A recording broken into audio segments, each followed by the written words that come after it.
اطاعت ہے جو رسول کہے وہیں تک رک جاؤ، اس سے آگے نہ جاؤ۔ جب رسول کہہ رہے تھے 2 کاغذ قلم، تو پھر یہ محبت کون سی تھی کہ رسول مانگ رہے تھے اور وہ محبت میں دے نہیں رہے تھے؟ اب دیکھیں سامنے دشمن بھی بڑا شاطر ہوتا ہے، انہوں نے یہ طویلیں بیان کی، جب ہمارے علماء نے آگے سے دفاع کیا انہوں نے پھر آگے سے ایک پوزیشن اور لی۔ میں اگلی پوزیشن پہ جانے لگا، اب میں اگلے مورچوں پہ آ گیا ہوں۔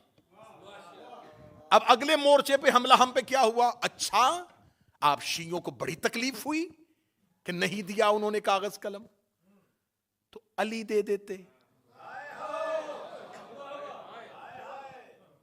علی دے دیتے۔ اچھا یہ حکمت مجھے آج تک سمجھ میں نہیں آئی کہ جواب دینے کی بجائے فوراً کہتے ہیں علی نے کیوں نہیں کیا،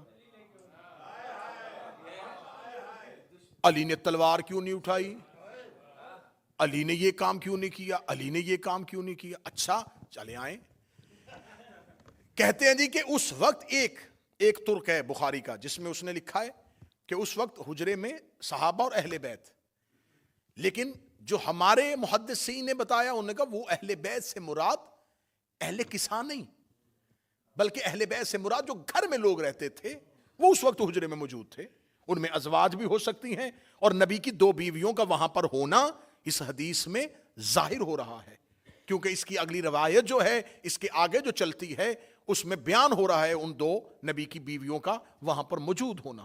تو ہمارے محدثین نے لکھا کہ وہ اگر گھر والوں کی وجہ سے ہے، یہاں پر علی موجود نہیں ہے، چلیں مان لیا تم کہتے ہو کہ علی کو دے دینا چاہیے تھا۔ رسول نے اگر علی سے مانگا ہوتا، سر نہیں ہلائیے گا میں دفاع کر رہا ہوں تمہارے مذہب کا، رسول نے جب جہاں جہاں حکم دیا علی کا نام لے کے دیا، یا علی خیبر میں جائیے، یا علی بستر پہ سوئیے، یا علی سورہ برات کی تبلیغ کے لیے جائیے۔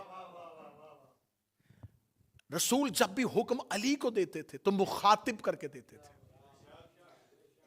یہاں پر تو رسول نے یہ نہیں کہا اے علی مجھے کاغذ قلم دیجئے، کہتے جی اچھا اگر علی کو نہیں دیا تو موجود تو تھے نا، تو جب سب موجود تھے تو اس کا مطلب پھر علی کو دے دینا چاہیے تھا، علی کا نام نہیں لیا تو جس کا آپ انکار کر رہے ہیں اس کا بھی نام نہیں لیا، اچھا اس کا بھی انکار میں نام نہیں لیا، تو اب آیا ہے خود اپنے ہی جال میں سیا کہ جب رسول نے اتنے حجرے میں لوگوں میں کسی ایک کا نام نہیں لیا تھا تو جواب ایک نے کیوں دیا؟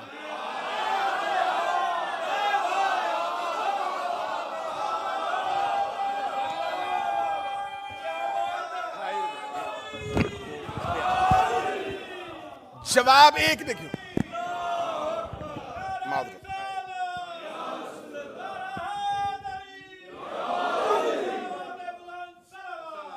اللہم صلی علی محمد۔ جواب بتا رہا ہے کہ مخاطب کون تھا۔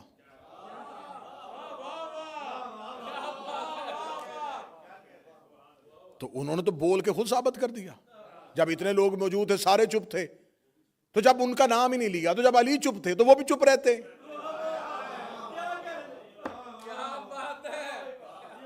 اچھا علی نے کاغذ قلم کیوں نہیں دیا اس بات میں بحث بعد میں کریں گے، پہلے یہ بتاؤ علی نے انکار تو نہیں نہ کیا؟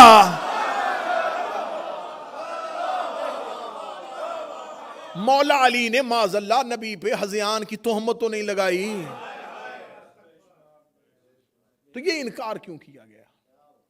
دوسری ایک اور سکالر اٹھا، اس نے کہا دیکھیں یہ بات شیعہ ذاکرین کرتے ہیں اور شیعہ علماء کرتے ہیں، لیکن انہیں یہ بتانا چاہیے اپنی قوم کو کہ جب رسول اللہ یہ حکم دے رہے تھے تو جب رسول کو پتا تھا، عالم الغیب تھے، شیعہ تو کہتے ہیں نبی کے علم غیب کے ماننے والے ہیں، تو یہ نبی کے علم غیب کے معتقد ہیں، تو پھر ان کو یہ ماننا چاہیے کہ جب نبی کو خبر تھی کہ مجھے کاغذ قلم نہیں دیں گے تو نبی نے مانگا کیوں؟ این آخری وقت میں نبی اپنے آخری لمحوں میں آخری سانسوں میں کیوں وہ چیز مانگ رہے ہیں جس کے بارے میں نبی کو اندیشہ بھی ہو کہ یہ مجھے انکار کریں گے، اس سے مجھے تکلیف ہوگی، جھگڑا ہو جائے گا، امت گروہوں کا شکار ہو جائے گی، مجمع سارا چپ بھی ہو جائے، جہاں مجھے بات پہنچانی میں وہاں پہنچانے لگا ہوں۔ جب اللہ کو پتا تھا شیطان نے سجدہ نہیں کرنا، اس نے حکم دیا کیوں تھا؟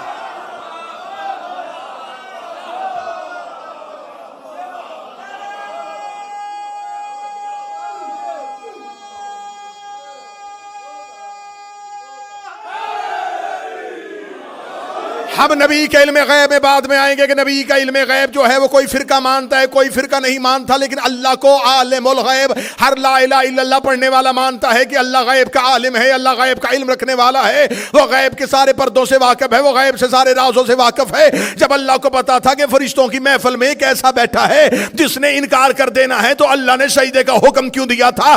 اللہ کو پتا تھا کہ اس کے دل میں آدم کا بغض ہے، اس کے دل میں آدم کے لیے نفرت ہے۔ اللہ کو پتا تھا کہ جب تک میں آدم کی خلافت کا اعلان نہیں کروں گا، اس کی دل کی منافقت زبان پہ نہیں آئے گی۔ اللہ نے آدم کی خلافت کا اعلان کیا تاکہ منافقت باہر آئے، نبی نے کاغذ قلم مانگا تاکہ منافقت باہر آئے۔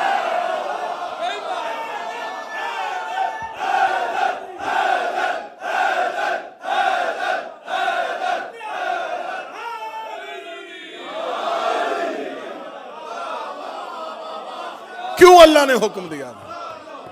اللہ نے حکم دیا تاکہ منافقت باہر آئے۔ تو یہ رسول اللہ ہے، یہ رسول اللہ ہے، یہ بھی وہی کرتا ہے جو اللہ کرتا ہے، بلکہ اللہ اس سے وہی کرواتا ہے جو وہ خود کرتا۔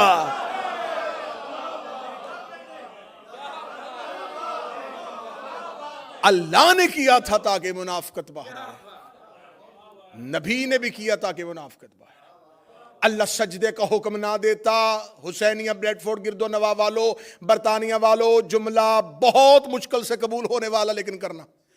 اللہ اگر حکم آدم کے سجدے کا نہ دیتا تو آج تک شیطان بھی علیہ السلام ہوتا۔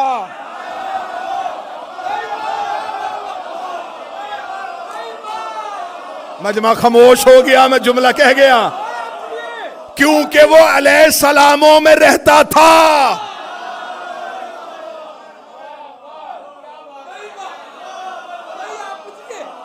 اگر اللہ حکم نہ دیتا وہ آج تک نہ ہم سے پکڑا جاتا۔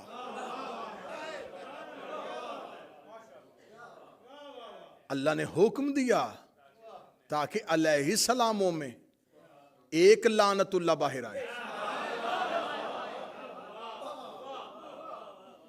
تو یہ تو توحید کا منشور ہے، یہ تو الہی نصب العین ہے، یہ تو دستور الہی ہے کہ وہ مجرم کو ہمیشہ ایسے ہی پکڑتا ہے۔ پھر رسول نے کہا کہ میں تمہیں لکھ دوں تاکہ تم میرے بعد گمراہ نہ ہو جاؤ۔ اچھا، علی نے کیوں نہیں لکھوایا؟ علی کو گمراہی کا خطرہ ہوتا تو لکھواتا۔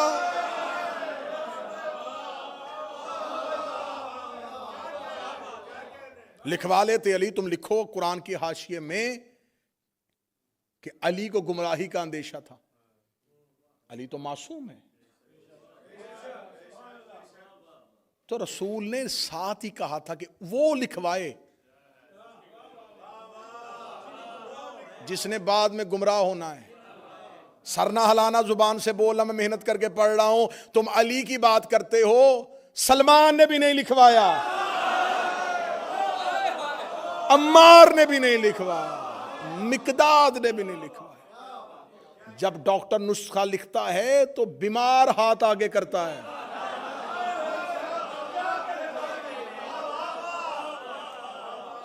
ڈاکٹر ایک مریض کو نسخہ لکھ کے دے رہا اور ساتھ ایک صحت مند بیٹھ کے کہے ایک کاپی مجھے بھی دے دیں، یا وہ کھانستا ہوا مریض اس صحت مند سے کہہ دے اچھا موقع ہے، لکھ رہا ہے تو بھی لکھوا لے، وہ کہے گا میں لکھواؤں کیوں، مجھے مرض ہی کوئی نہیں، تاکہ تم میرے بعد گمراہ نہ ہو جاؤ۔ یہ پہلی حدیث میں نے پڑھ دی، یہ حدیث کرتاس۔ دوسری حدیث پھر لکھ دی بخاری نے، اب میں کیا کروں, نبی سے لکھوائی نہیں اور صحیح بخاری میں 7 دفعہ لکھ دی.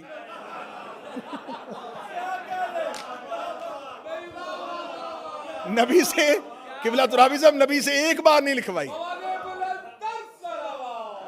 اللہم صلی اللہ, نبی سے ایک دفعہ نہیں لکھوائی اور بخاری میں بار بار لکھ دی. چلے میں, کیونکہ یہ ویڈیو کیمرے کی موجودگی میں بات ہو رہی ہے, تو یہ جو حدیث کرتاس ہے یہ بخاری میں پہلا اس کا حدیث نمبر 114 3168 دوسری جگہ پہ آئی, 4431 تیسری جگہ پہ آئی, 4432 چوتھی جگہ پہ آئی, 7366 یہ 5ویں جگہ پہ آئی ہے, 3053 اور 5669 یہ ہے 7 وہ حدیثوں کا نمبر جس میں بخاری نے حدیث کرتاس کو لکھا. اب میں جو حدیث آپ کے سامنے پڑھنے لگا ہوں, اس حدیث کو پھر بخاری نے 6576 پہلا نمبر, 2367 دوسرا نمبر, 6582 تیسرا نمبر, 6585 6586 پہ بھی یہی, 6587 پہ بھی یہی, 7048 پہ بھی یہی, 7049 پہ بھی یہی اور 7051 پہ بھی یہی. یہ اگلی حدیث میں پڑھنے لگا ہوں. پہلی اتر گئی جی, رسول نے کہا لکھ دیں, انہوں نے کہا ہمیں نہیں لکھوانا. کیوں؟ حسبنا کتاب اللہ, ہمیں اللہ کی کتاب کافی. رسول نے ایک حدیث کہی ہے, انی تارکن فیکم الثقلین, میں تمہارے درمیان 2 چیزیں چھوڑ کے جا, کتاب اللہ و اطرتی اہل بیت, ایک اللہ کی کتاب اور ایک میری اطاعت. اس حدیث کو بدلا نہیں, رسول نے کہا میں قرآن چھوڑ کے جا رہا ہوں اور سنت چھوڑ کے جا رہا ہوں. اچھا, رسول چیزیں 2 چھوڑ کے جا رہے ہیں, قرآن اور سنت, اور جو حجرے میں شخص کھڑا ہے وہ کہہ رہا ہے ہمیں صرف قرآن چاہیے.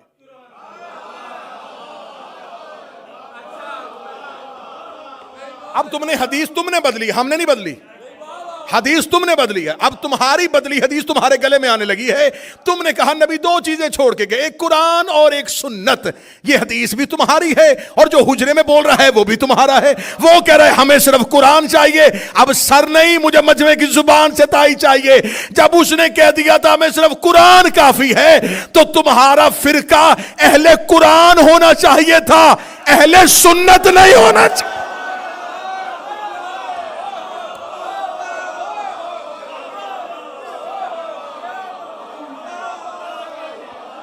فرقے کا نام ہونا چاہیے تھا فرقہ اہل قرآن.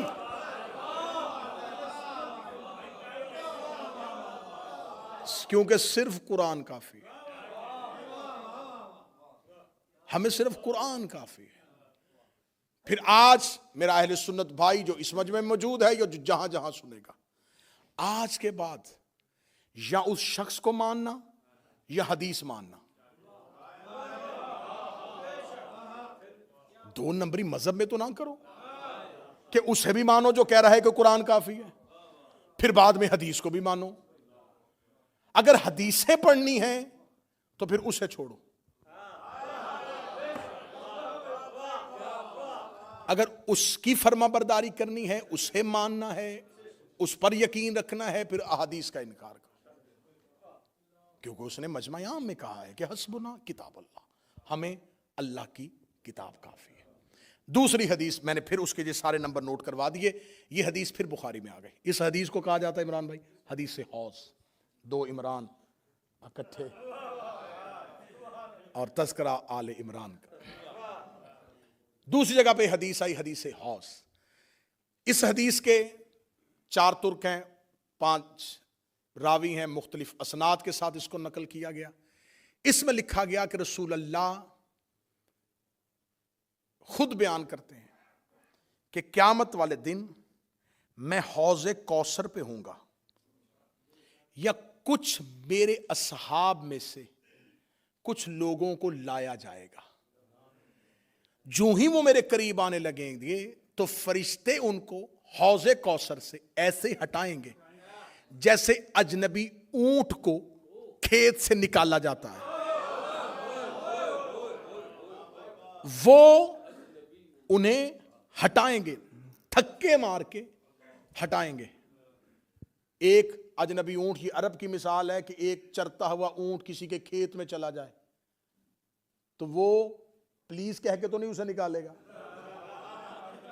اس کسان کو کتنی تکلیف ہوگی جس کی فصل کو ایک آوارہ اونٹ آ جائے. اب میں نہیں بیان کر سکتا کہ قیامت والے دن کیا ہوگا، بس تم اپنے ذہن میں اپنے معاشرے کی مثال رکھ دو کہ جیسے وہ نکالتا ہے ایسے فرشتے انہیں ہٹائیں گے، پیچھے کر دیں گے حوض کوثر سے. اور نبی کہیں گے میرے اللہ یہ میرے اصحاب ہیں. حدیث میں لفظ اصحاب آیا میرے پاس موجود.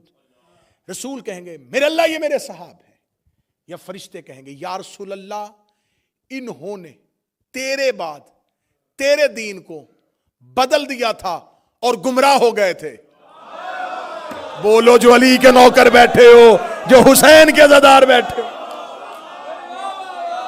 انہوں نے تیرے بعد تیرے دین کو بدل دیا تھا اور گمراہ ہو گئے تھے. یہ کہاں سے ہٹائے جائیں گے؟ حوض کوثر سے. یا رسول اللہ اگر آپ نے، اور یہاں پر لفظ آیا ہے کہ میرے اصحاب میں سے، شکر ہے کہ حدیث لکھنے والوں نے اصحاب لکھ دیا ہے. یہ اس علمی جرت کو سلام کرنا چاہیے کہ یہاں اصحاب لکھ دیا ہے کہ میرے اصحاب میں سے کچھ لوگ آئیں گے جن کو ہٹا دیا جائے گا. انہیں طوبہ سے نہیں فرشتوں نے ہٹایا، فرشتے پہنچاتے پہنچاتے انہیں حوض کوثر تک لے آئے. جب ان کو ہٹانا ہی تھا تو فرشتے تو معصوم ہیں، انہیں محشر کی عدالت میں پہلے ہی ہٹا دیتے. وہاں نہیں ہٹایا، طوبہ پہ نہیں ہٹایا، جہاں نامہ اعمال تل رہے تھے وہاں نہیں اٹھایا. حوض کوثر آخری چیک پوسٹ ہے جنت کے باہر.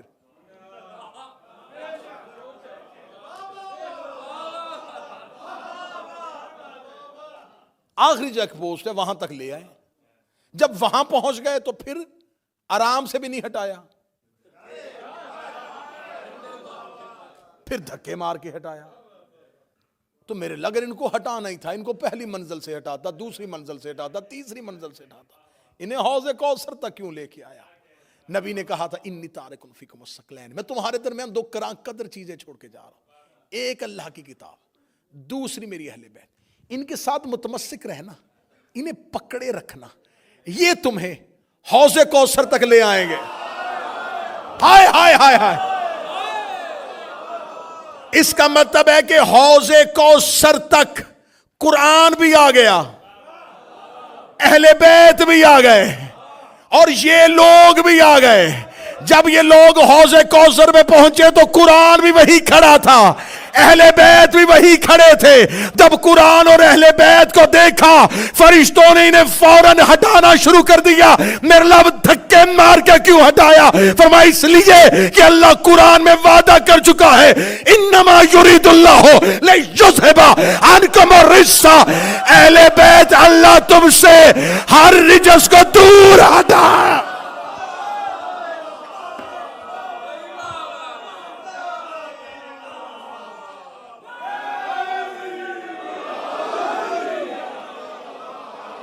یہ ہے حوض کوثر.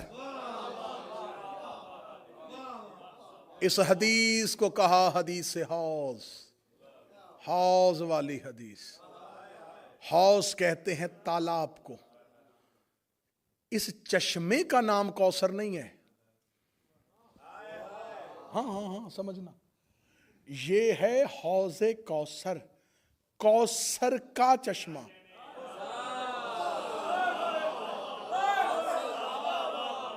اس کا اپنا نام کوثر نہیں.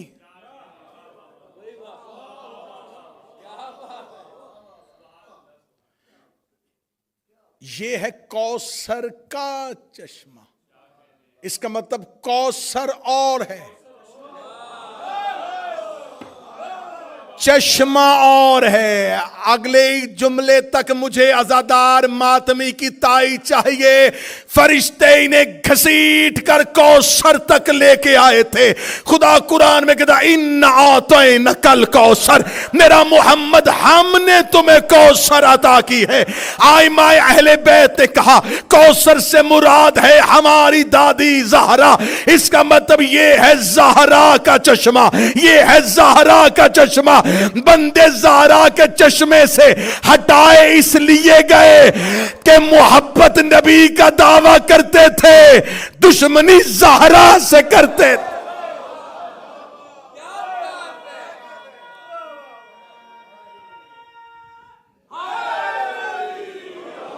جنہیں ہٹایا گیا وہ ڈائریکٹ زہرا کے دشمن تھے.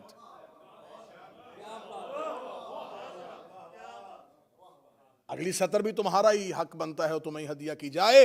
حوض کوثر پہ جو ڈیوٹی کریں گے، حوض کوثر پہ نبی